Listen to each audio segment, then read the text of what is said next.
短い昔話。今日のお話は子育て幽霊。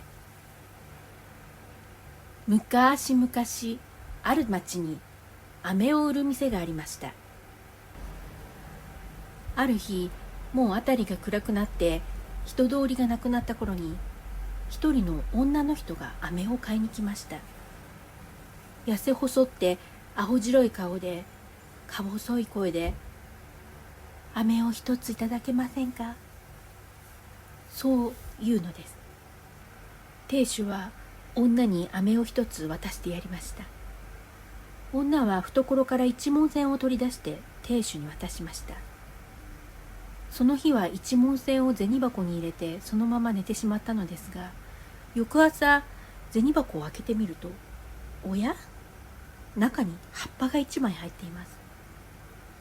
売り上げを計算してみると、なぜか飴一つ分足りないのです。どこかでお題を間違えたかな。そんなふうに首をひねりながら一日が過ぎていきました。そうして暗くなった頃に、またあの女のお客さんがやってきました。飴を一ついただけませんか。亭主は女に飴を渡してやり、女は一文銭を亭主に渡します。確かに一文銭です。それを銭箱に入れて店じまいして、翌朝になって箱を開けると、おや、また葉っぱだ。そうです。また葉っぱが入っていたのです。その夜もあの女がやってきて、飴を一ついただけませんか、そう言いました。亭主は女に飴を渡して、その日はこっそり後をつけてみることにしました。女はある寺にスーッと入っていき、あるお墓の前でふっと姿が消えてしまいました。なんていうことだ。あのお客さんはこのお墓に眠っている死人だったんだ。そう思って亭主はお寺の和尚さんに相談することにしました。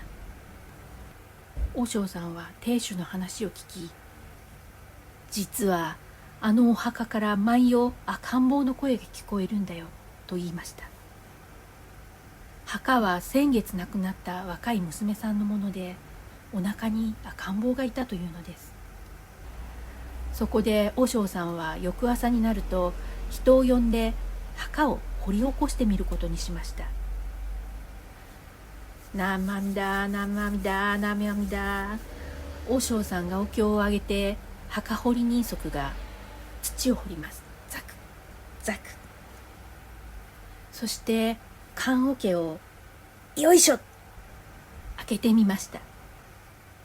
今の棺桶はこう横に長くて、人が横たわって収められる形をしているんですけど、昔の棺桶は桶という名前の通りに、人が足を抱えて座った形で入るような風呂桶みたいな形をしているんですね。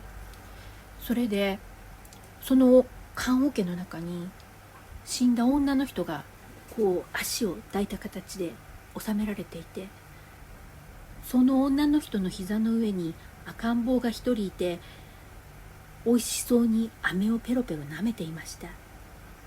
この赤ん坊は母親が死んだ後に生まれてきたのでしょう。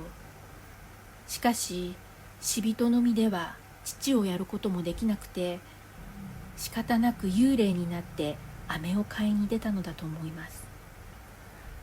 赤ん坊は寺で育てられることになり、和尚さんと飴屋は再びお墓を作り直して女の人を手厚く葬りました。